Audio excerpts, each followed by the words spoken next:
Welcome to the Tillamook County Pioneers podcast. Get to know your local nonprofit. We're here today with Britta Lawrence of the Tillamook Bay Community College Foundation. She's going to tell us about some really fun upcoming events and also something that you might be able to help out with. So before I ramble too much, I'm going to let Britta introduce herself since she's extraordinarily good at speaking and I am not. Hello, thank you for having me. I'm really excited to be here and talk about the foundation. I'm the Executive Director of Advancement and the foundation at Tillamook Bay Community College, and I've been here for almost 4 years now. Beautiful. Why don't we jump right into it? Why don't we talk about the differences between the foundation and the community college? Because not everybody is going to necessarily understand that separation. Sure. Obviously, the students pay tuition and there's funding from multiple revenue sources. So what does the foundation do that the college does not, and vice versa? Sure. The foundation exists to support the college entirely. So through philanthropic support. So I am an employee of the college, but I work for the foundation. And so we take in donations for things like equipment, scholarships, which is our main thing, annual or endowed scholarships, funds raised to purchase buildings when we purchased the old Mechatronics, which is our new Center for Industrial Technology. So all of the philanthropic pieces that come in funnel through the foundation to support the college. Beautiful. About how much roughly do you provide to the college annually? Totally, let's see. So I know the foundation last fiscal year brought in a little over $510,000. About $115,000 went out in student scholarships. So that's directly to students. And then we contribute annually for our career to career scholarship, which is the event that we're going to be talking about. We contribute a 25,000 minimum for that. The goals just kind of ebb based on the needs of the college. So I don't have a defined dollar. Right. Right. That makes sense. Yeah, because you're not going to be doing exactly the same thing every year. Your budgets change. Yep. That makes perfect sense. So it's a nonprofit. Who's on the board? Tell me a little bit about the governing structure. Sure. I have a great board of directors. We meet quarterly. We have Michael Weisenflue, who's our board president. Chuck Bridge is our vice president. Andrea Goss is our secretary. Marilyn Fagley is our treasurer. And then we have Dr. Paul Betlinski, Ann Batchelder, Dawn Mendez, Ryan Weber, Chris Weber, and Marilyn Roofsink. Wonderful. That's fantastic. It looks like you have a very broad, diverse skill set in overseeing the work that you do. That's wonderful. Yeah, we have a great board. I'm lucky to have them. So you have this very large fundraising need annually that fluctuates. I'm pretty sure a big chunk of that is through donations, but you mentioned an event. So why don't you tell me a little bit more about the upcoming event that you have and how people might participate in that? Yeah, really exciting. This is going to be our second North Coast Throwdown Cornhole Tournament fundraiser. And for people who don't know, the cornhole, it's the square thing with the ramp and the hole in the middle that you throw the beanbags into. Beanbag toss, cornhole. I think there's some different names for it. Yeah. That's wonderful. Yeah, a lot of fun. So we originally wanted to host this event in April of 2020, but then COVID happened and we had to postpone. So we were finally able to host it in January of 2023 for the first time. And it was so much fun. So we're so excited to be doing it again this year. So it's Saturday, January 27th at the fairgrounds again. What I need from the community, or what I would love, is for people to register teams to play. There's all different skill levels. It's $50 per team, and that includes a little like swag bag for players. And, there's some people that participate in a local cornhole league, and there's also people who just will play at the backyard barbecue. So there's a wide variety. It's a double elimination. So if you're worried about your Oh, it's skill level, competitive. yeah. So if you're worried Oh, about your goodness. skill level, there's a variety of people that participate. So, and it's all just to support a good cause, which is our career to career scholarship program. Wonderful. Why don't you tell me a little bit more about that program? I Yeah. think, if I remember hearing correctly, the college is building a new nursing facility, nursing education Yes. facility. Mm-hmm. Is that going to be part of the career to career program, or are those No, separate? so career to career is separate. And so that's a scholarship that is provided to individuals who have been in the workforce for 5 years or more, and they're looking to either advance in their current career or make a career change that will make it a more sustainable living wage for them. So it's for adults returning to education, is how we define it, the 5 years out of high school. So say getting a certificate or taking some classes would help you get promoted or change careers, then this is a scholarship you can apply for. It's open each term, the application is. Um, and it's a full tuition scholarship for as long as it takes you to Wow, complete, which is really that's impactful for incredible. our non-traditional students because we all know that people, maybe you're probably working, you might have a family that you're helping to support. So that the no time limit on it makes it really helpful if you're trying to, take a class here or there.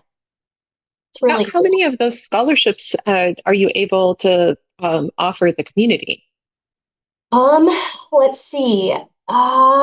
So It, those scholarships are awarded through our student services department. So that's the foundation fundraises to support that, but it's actually like a line item on our general fund. So it's something that the college budgets for annually because it's so important. So we contribute the $25,000 minimum annually to it, but um, it just depends. I think our first graduating class was in 2020 of our first full career to career.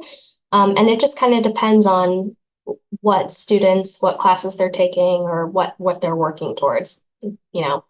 Yeah, that makes sense. If an accounting degree is going to be different than a physical therapy degree, so they Hmm. would require different. That makes sense. Yeah, So you're going to be selling tickets. Why don't we go over the details for the cornhole tickets? How do people sure. register? Sure. So, so there's a few ways to register. If you go to the college's Facebook account, we have an event called the North Coast Throwdown. Um, Also, if you wanted to go to Eventbrite and search North Coast Throwdown, you'll see And we'll there's, put those in. Yeah, we'll make sure to put them all in oh, the cool. YouTube video link too. Yes. Awesome. So there's a way to register just right through the Facebook event or Eventbrite directly. Then also for the people who maybe are in the local cornhole league and use Scoreholio, you can register through that cornhole. I'm Well, it's sorry. I'm such a 12-year-old. That name it really makes me laugh. Yep. So you can register through Scoreholio, the app, as well. Pretty So fun. for people who play cornhole more regularly, it's what tracks like standings and things Oh like goodness. So this is that. like so this really is competitive. There are people who play at that level where they're Yeah. okay. That Yeah. puts it in a different Yeah, but this event wouldn't be possible without our sponsors. And one of our sponsors is City Sanitary Service, and Bobby Poppy with them has been so hugely helpful last year as well as this year, as far as like walking me through how to set up a tournament on Scoreholio and all of that, because I'm a total novice. I've played at the perfect. backyard barbecue and that's it. And he's been Oh, you're a ringer. You're going to get in and probably take the whole tournament. Uh, yeah. when is the deadline for registering as a team? Monday, January 22nd. So about 5 days before, just to make sure we can get you all situated. We can Wonderful. host 48 teams. Wonderful. Wow. It's going to be a huge event. Where It's where are you holding it? it's in the Telescape portion of the fairgrounds. So And yeah, so it kind of the board and the courts get set up the whole length of the room, and then oh there's goodness. food available to purchase and hang out. Oh, We have, somewhat there's music and stuff like that. It's a lot of fun. Kind of a kids corner. Love that. Is it progressively more challenging, or does it just stay about the same for people? It gets more challenging the farther you get in Okay. the tournament. But Wow. the double Okay. elimination makes it so that people of multiple, you get multiple chances to play. Right. That makes sense. Yeah, and If it's you all just for have a one good bad cause. game, right? Yeah. Lovely. And I'm assuming it's kid friendly. Yeah, it is. It is kid friendly. Wonderful. It is kid friendly. I usually bring some games and some coloring sheets for them to hang out, and there's tables to sit and eat and cheer on your favorite teams. So, Oh, so fun. We'll have to make sure to be there. If yeah, not, record some really cool video. I bet we could have some fun with that. yeah, that'd be Is there awesome. is there any need for volunteers? Do you need people to come in and help? Or you mentioned earlier before we were recording that you might need people to help register teams. Oh, I just would love if you're interested in playing cornhole, I'd love for you to sign up. Or just you can come and be a spectator and just show support for the foundation and to raise funds for the career to career scholarship. So Um, cool. I mean, all of our proceeds go towards supporting the career to career scholarship program, so it's hugely impactful. So if you're available on from 11 to 5 on Saturday, January 27th, I'd love to have you out there. Perfect. Well, feel free to leave the audience with anything that you feel is very Oh, important. I, Again, maybe the website address, sometimes doubling up at the end is I'm always really sure. helpful for people. Well, I'd really like to thank our sponsors that have supported us. So I'm going to read through those.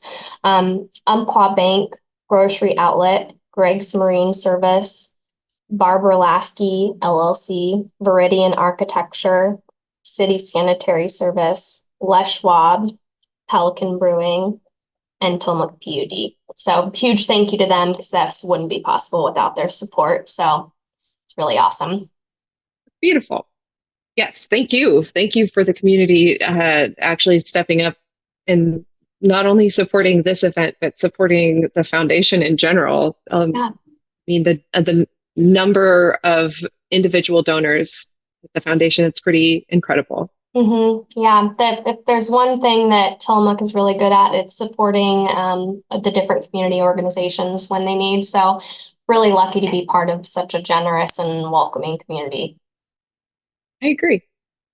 Well, with that, I feel like that's a lovely ending note, and we're just about up at the 20-minute mark. So, thank you for tuning in. And this has been the Tillamook County Pioneer Podcast. Get to know your local nonprofit. We must come up with a shorter title.